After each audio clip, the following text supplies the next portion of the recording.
guys, I'm here to explain my data protocol on this rainy and wet and chilly day, setting the mood with a little fire. So here is my data protocol. First would be to analyze. This is my graphic. So you're going to analyze that data, see what you have found, what makes sense. Then you're going to move to a target and a plan. So you're going to set a goal and make a plan. Then you're going to move on to the evaluation piece of it. Once you put that plan in place, you're going to evaluate it often to make sure that it's working and is benefiting students for continuous improvement. Here is my data conversation guide.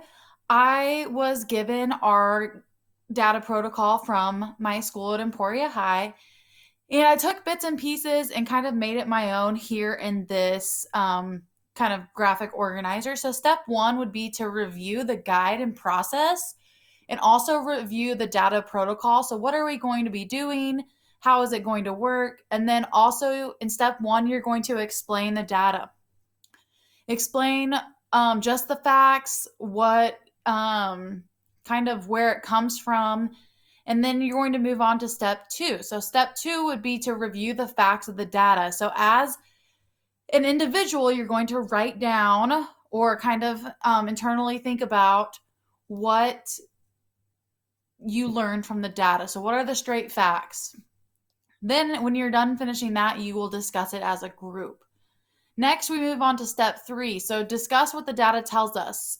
Whoever is in charge of the data or the presentation would kind of be the person that's leading this conversation and telling us what the data means. And then as a group or in small groups or in partners, you would make inferences related to the student learning. So how does this affect students? What is the gap?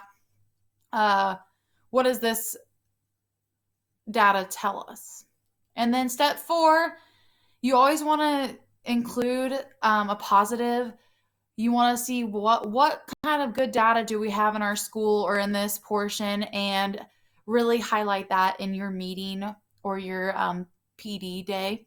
And then step five, discuss issues as to why there is a gap in the data. Discuss why students aren't learning. Discuss what you think, your ideas, and see, really kind of dive into that data. And then step six, so discuss what the key conclusions are. What did you really get from this? And what did you find that we could do? And as a group or a committee, you would make a plan and put it into action.